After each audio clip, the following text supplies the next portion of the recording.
昨天还在穿半截袖，今天我穿着都还冷。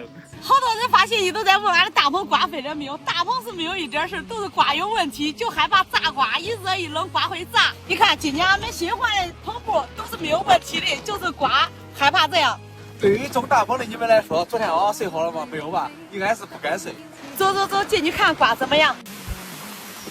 这进来转了一圈，感觉这刮暂时还没有炸，就看明天高温一升了之后都炸不炸了。这刮能大要炸了，可惜回来。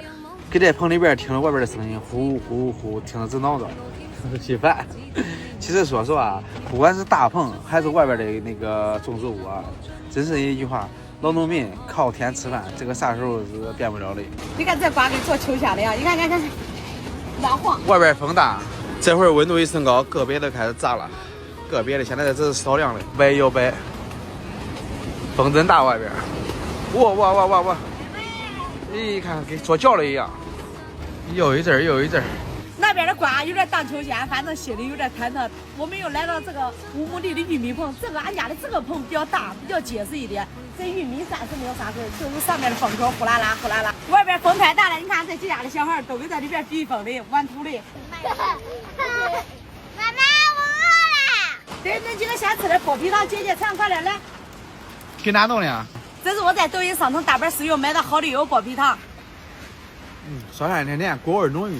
这12包还不到10块，身边的朋友都直接在这里买。好多实惠的大牌新品小包零食饮料，点上头搜索或直接进评论区大牌试用选选。都在你不能叫瓜搁这荡秋千啊，小一点再绑，按理来说不应该绑的。这住的，老住的。只要干上大棚这一行，人家是刮风下雨往屋里跑，俺这些媳妇是刮风下雨往外跑。有些人别喷俺这些种大棚的，我跟你说，今年的瓜他不卖10块钱一斤，都对不起俺这些种大棚的。我跟你讲，前天躲过去了大风，躲过去了大雨，他又来一个躲过去了大雪、大风，是不是都经历过？极寒天气都过来了，他结果让俺出来能弄一个大风。那不一定，好像今年价格出来了嘞，还没有去年的好嘞。这绑着瓜又来了，看。你们这咋能晃得人心焦？这外边刮着大风，冷的跟啥？你看这里边汗流浃背的，给整上哪了呀？通过这次大风，我感觉我这个网络玩了小2年了吧，我真是非常感动的哪一点说的？预报有大风的时候，咱家好多兄弟姐妹们开始都发信息说，贝贝让咱家的大风加固一下。但是有这个大风的时候的，好多人发信息说，贝贝你也不发视频嘞，都好担心你家的大棚啊。我一直在找到底贝贝家的大棚，有事没事啊？真是感谢大家的支持了。真是非常感动，眼泪都要流下来了。你这是汗还是眼泪？